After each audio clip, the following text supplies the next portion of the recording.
Hey everyone, it's Matt with Redline Studios in New York, here with another Thursday Thought.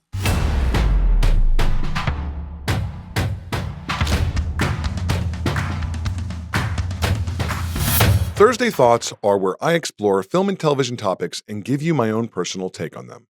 It's also where I answer your direct questions on any topic, film or television related. So, if you're a young student or maybe an older person looking to make a career change and you have a question for me that you think I can be helpful with or I can answer, you can write to me and I'll explore your topic here. Today's Thursday Thought is about understanding your non-linear editing software. I'm going to take a moment here and just talk about the basic understanding of editing software. Today's topic is going to sound like editing 101, but trust me, this video exists for a reason. Your editing software is not storing your media. Your project file is just a roadmap. Let me repeat that. Your media does not live inside Premiere. Your media does not live inside Avid or Final Cut or Resolve. Importing does not copy or clone your files into the software. And to be honest with you, I understand why it is a little confusing. I taught an editing masterclass at a graduate program in Brooklyn, and I'll tell you, most of the editors up and coming through that program were also not aware of this basic understanding of how editing software functions. Now listen, I want to make sure I'm clear. I'm not talking about proxies. I'm talking about the actual tangible footage where your files live and the understanding that your project file is basically a bunch of arrows pointing to wherever your media actually lives on your hard drive or hard drives. Let me tell you about some of the nightmare scenarios I've seen way too many times and why I am making this video for you. As an editor, it's happened several times throughout the years on major projects. I open up a project from a junior editor or an assistant editor, could have been Avid, could have been Final Cut, could have been Resolve, or Premiere. And inside, all the bins look absolutely great, beautifully organized. But then every single clip is mysteriously offline. Every single one. It looks like someone went through this project, organized it well, but everything is offline. Why? Well, the best case scenario is that they simply forgot to plug in the hard drive that the media lives on. Fine, that happens, it's fixable. You plug it in, you reconnect, nightmare over. However, it's happened more times than not when I open up that project and that media is disconnected. And I say to the person who set the project up, "Where's the media?" And they say, "Oh, well, I deleted it after I imported it into Premiere." Every time I have heard this, I have literally died inside because I know what's happened.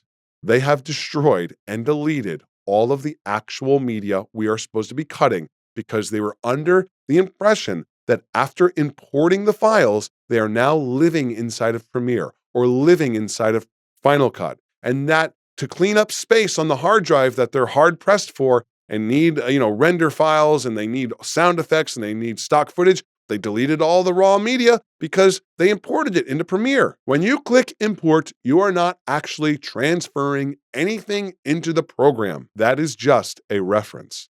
Think of it like this. Your software is a map. Your media is the locations. Your hard drive is the world where everything exists. You delete the location, the map has nothing to point to.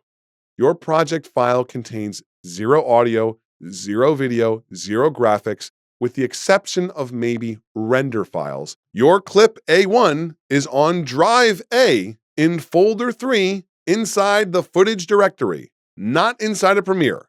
If that drive disappears or if that media gets deleted, your entire project is fucked. So I am trying to help you avoid disaster as a new editor or an assistant editor or an intern. Please do not cheap out on hard drive storage. We are not living in the early 2000s anymore.